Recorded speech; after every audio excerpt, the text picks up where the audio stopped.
For these past few weeks,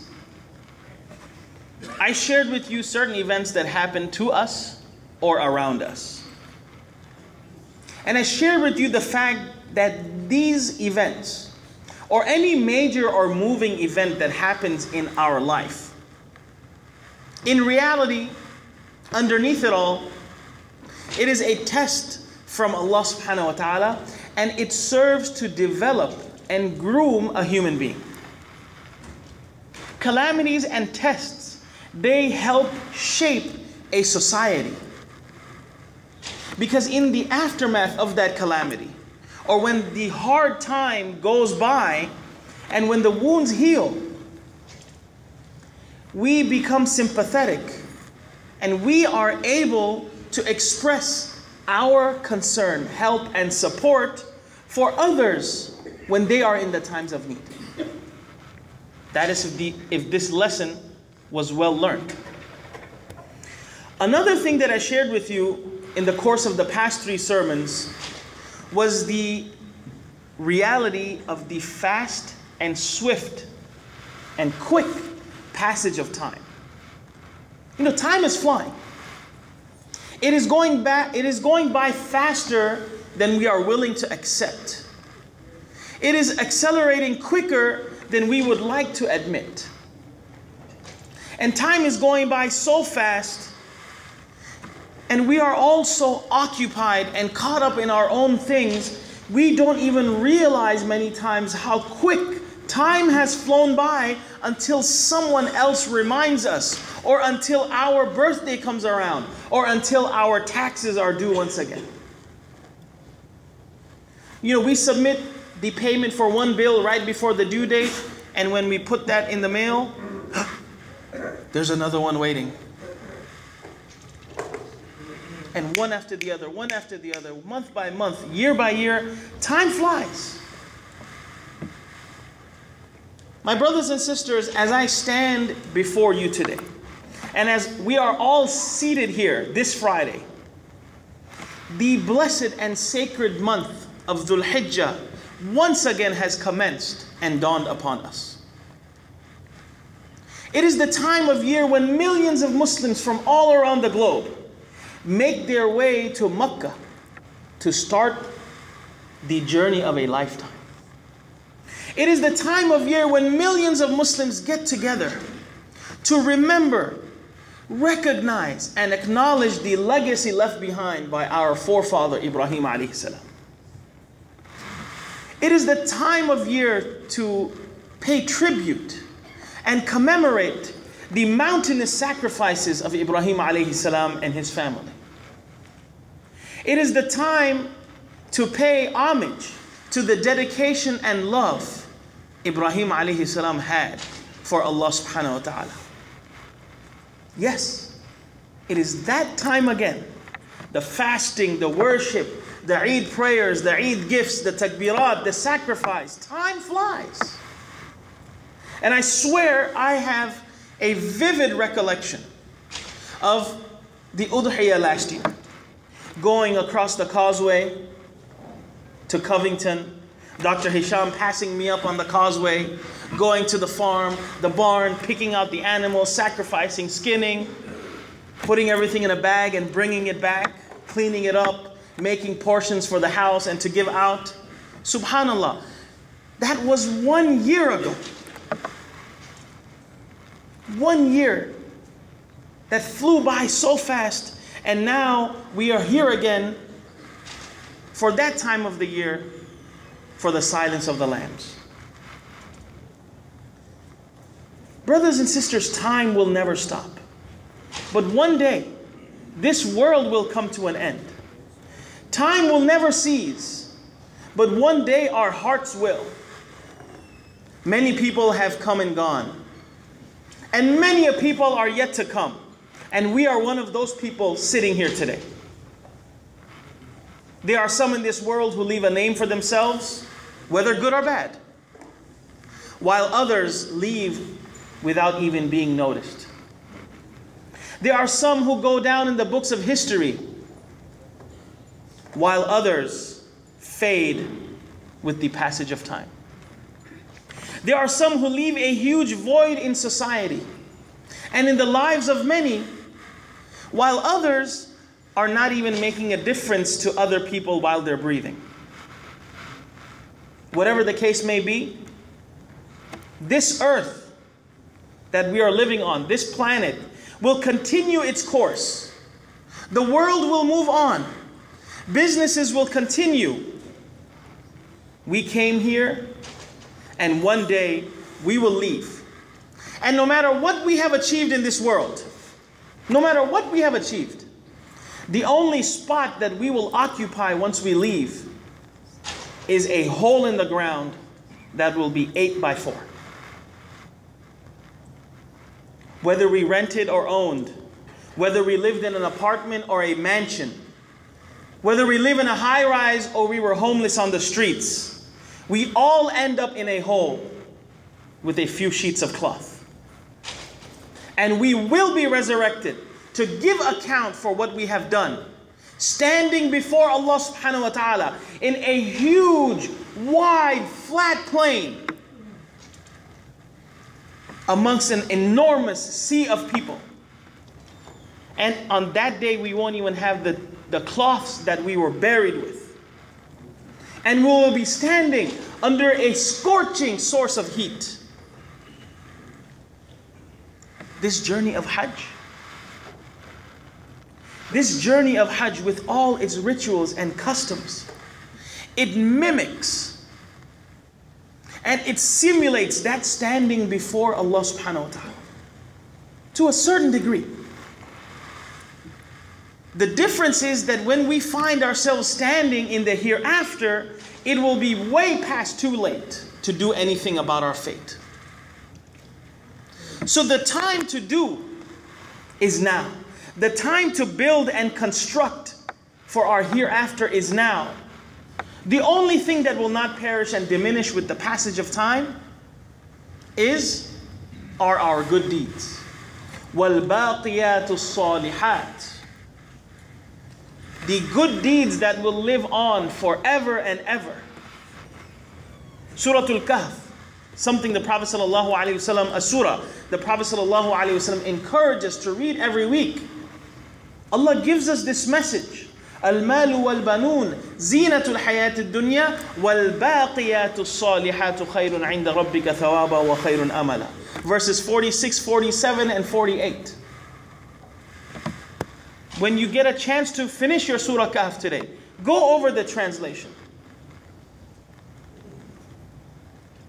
And then Allah subhanahu wa ta'ala immediately talks about the day of judgment. وَيَوْمَ نُسَيِّرُ الْجِبَالِ وَتَرَى الْأَرْضَ بَارِزَةً. What I mentioned to you, Allah subhanahu wa ta'ala is painting that picture in Surah Al-Kahf to remind us that what really counts is what we do for ourselves for the hereafter. Now, with the month of Dhul Hijjah coming upon us, the month of Dhul Hijjah is a great opportunity to attain deeds. The first 10 days and nights of Dhul Hijjah are something that Allah subhanahu wa ta'ala has taken oath of in Surah Al-Fajr. وَالْفَجْرِ وَلَيَالٍ عَشْرٍ.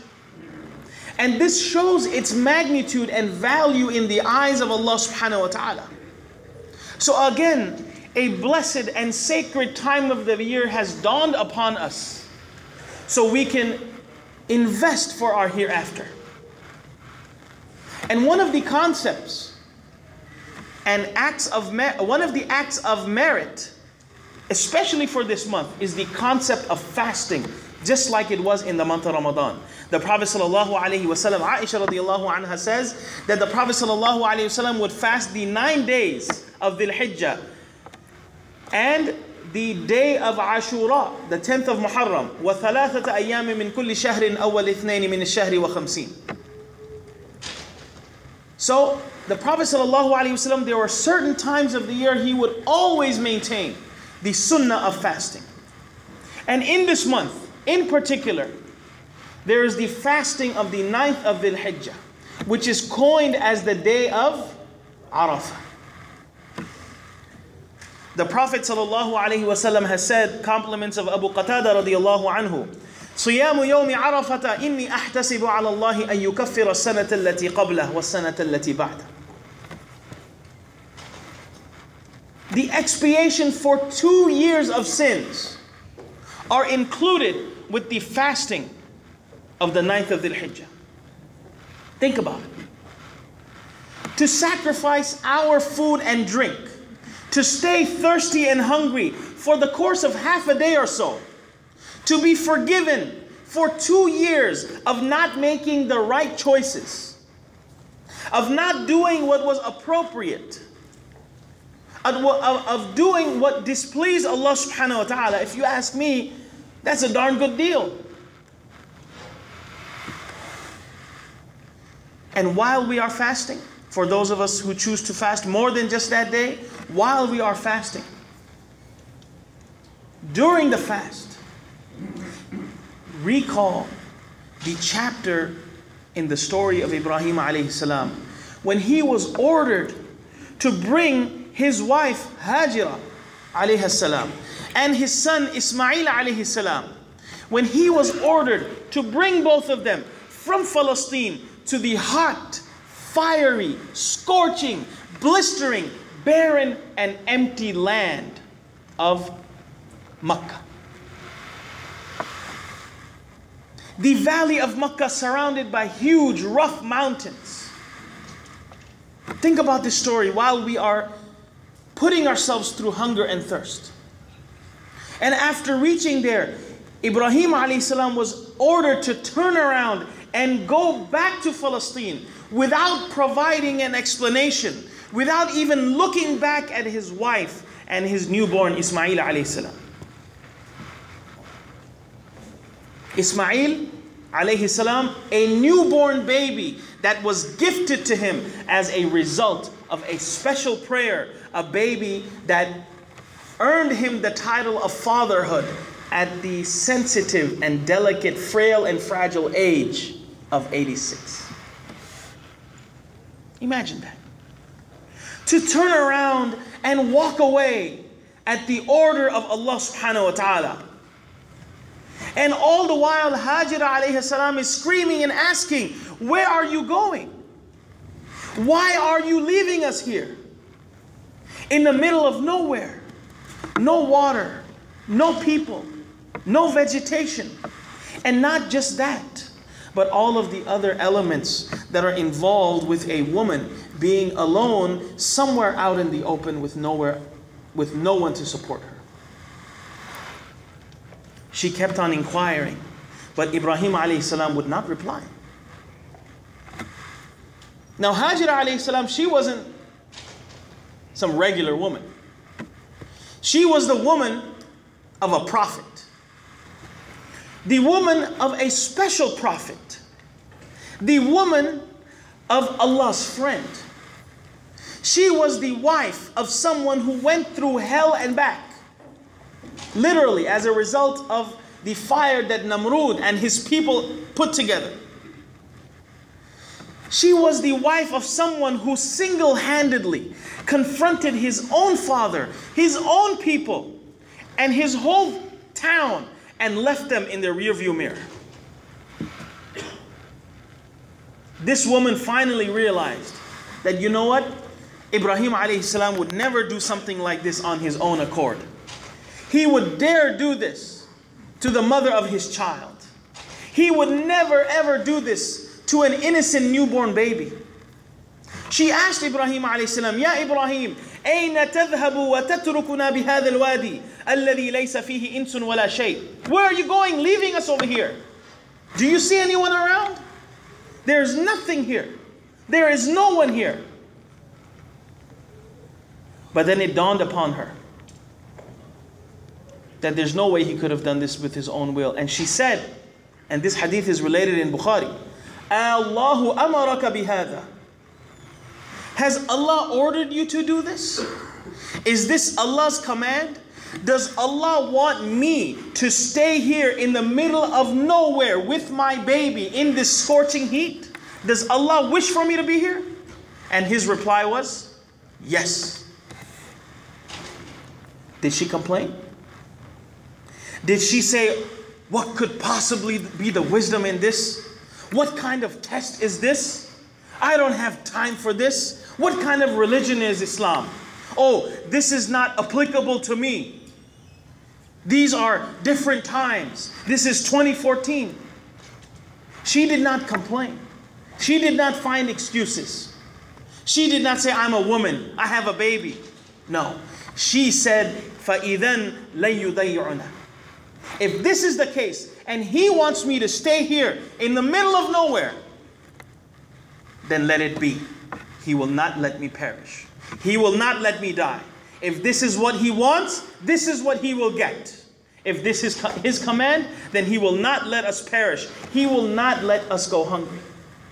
Brothers and sisters, this is determination.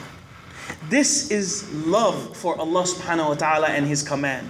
Let us learn a lesson of love and commitment from the mother of Ismail alayhi salam. Let us learn about sacrifice from this woman. A woman who found herself in the middle of nowhere. No one to hear her call of distress, with no shoulder to cry on, with no one to rely on except Allah subhanahu wa ta'ala. And as we think about this story, think about the fact that Allah subhanahu wa ta'ala puts us in situations as well. And Allah makes certain demands from us as well. Allah subhanahu wa ta'ala orders and commands, especially Allah orders and commands the menfolk to drop their jobs, leave their businesses, ditch their class and their lecture, and come for Salatul Jum'ah. Will He throw us into poverty? Will we go bankrupt? Will we flunk and fail the class because of missing one lecture? Allah asks us to stay away from haram, to stay away from interest, to stay away from alcohol. And we make excuses. We question the religion. We dismiss issues of religion because it does not suit our need. Because it is not in line with our lifestyle. Did Hajira alayhi salam question Allah subhanahu wa ta'ala? Did she sneak back into Palestine? Did she go follow Ibrahim alayhi salam? Was anyone there to stop her? No. She stayed right there. She toughed it out. And when she ran out of food and water and the baby started crying, another lesson, she didn't just sit there and pray. Although she proved her faith and reliance in Allah subhanahu wa ta'ala. There's a phrase in English that when the going gets tough, the tough get going. She didn't just sit there. She got up. And she didn't run around frantically, pulling her hair, beating her chest. She saw a mountain that we know today as Safa. And she went and she climbed it. Now, we cannot understand the magnitude of the mountain of Safa because over the centuries and over the years, it has been shaved and reduced to a hill. But imagine when you see a mountain. She climbed that mountain, called out for help. She climbed back down. And those of us who have been hiking, we know how arduous that can be. Then she saw another mountain in the distance. Thinking she could spot someone or a caravan, she went towards that other mountain. And when she came to the area in the middle, where her son was crying and screaming, she sprinted across there so she can stay focused. So she can stay focused. You mothers up there know better than any dad down here how it feels to see their baby in pain. She got up to the mountain of Marwa, hiked up that mountain, called for help, no reply. She climbed back down, and she did this not once, twice, 3, 4, 5. She did this 7 times. Imagine, there was no shade or air conditioning. There was no coolers of water. There was no cooled marble. The only thing that was in between the sun and the rubble was herself. Then after this ordeal, Allah subhanahu wa ta'ala commanded for the water of Zamzam to gush out from beneath the feet of Ismail alayhi salam. And how valuable and meritful is the water of Zamzam? Forget blowing a candle or tossing a lucky penny over your shoulder. The Prophet ﷺ has said, Ma'u Zamzam lima shuribala. The water of Zamzam, its consumption is for whatever you wish for. In a very famous story of the Prophet ﷺ, when Jibreel alayhi salam came to get the Prophet ﷺ ready for the ascension, the Prophet ﷺ said, فَأُطِيتُ بِطَسْتِ مِنْ ذَهَبٍ. A gold vessel was brought. But the water that was used to clean the heart of the Prophet ﷺ was the water of Zamzam. فَشَرَحَ صَدْرِي إِلَى كَذَا وَكَذَا. So next time we drink Zamzam, think about what went behind that. Next time we go for Hajj and we do the sa'i between Safa and Marwa, think about everything that went behind that. Think about the story. Ponder over the sacrifice. Imagine what that mother went through and what she didn't go through. And what that father went through. You know, we get so grieved and sad when our little kid, our little walad, our bacha, he finally gets old and to the age where he starts going off for college. When a daughter gets married and moves into a new home, there are a lot of emotions that are tied up with that particular scene. Right? Just think about it. When we go for Hajj, just think about it. And apart from, thinking about that, apart from the fasting, the best thing to do in the month of Dhul Hijjah is none other than the act of Hajj itself. The Prophet ﷺ was inquired, what are the best deeds pertaining to the month of Dhul Hijjah? The Prophet ﷺ said, Al-Hajj wa Thajj. Hajj, performing the pilgrimage and offering the sacrifice to Allah subhanahu wa ta'ala. Hajj is a story of love and dedication. It is a story of giving up and sacrifice. And I just touched the one aspect of Zamzam. There is so much behind Zamzam that people, till now, people drink it sparingly when they bring it back. And there was so much sacrifice and so many tears and sweat behind that Zamzam that if I give you a glass of Zamzam, you can't sit down and you're not supposed to sit down and drink it. What do? You get up and drink it.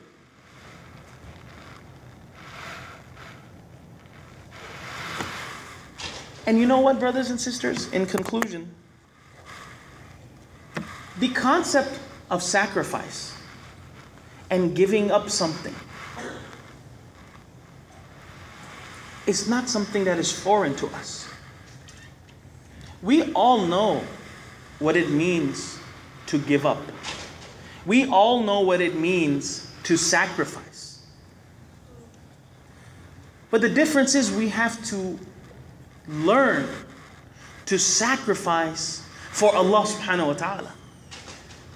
We have to learn to sacrifice for our religion instead of sacrificing our religion for our dunya and for our own lust and desire. I conclude with a poem. نُرَقِّعُ دُنْيَانَا بِتَمْزِيقِ دِينِنَا. A poet says, نُرَقِّعُ دُنْيَانَا بِتَمْزِيقِ دِينِنَا.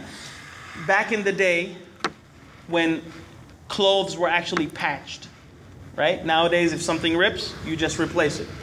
And that was the difference between the last generation and this generation. You know, senior folks, they say that when we were growing up, If something was broke, we repaired it. We did not replace it. So the poet says, نُرَقِّعُ دُنْيَانَا بِتَمْزِيقِ دِينِنَا. When we get a tear in our dunya, when we get a rip in our dunya, we tear up our deen and use that as a patch to cover the hole in our dunya. Well, guess what? فَلَا دِينُنَا يَبْقَى وَلَا مَا نُرَقِّعُ. We lose our deen in that process, and what we put the patch on, that dunya, that does not last forever as well. أقول قولي هذا وأستغفر الله لي ولكم ولسائر المسلمين فاستغفروه إنه هو الغفور الرحيم.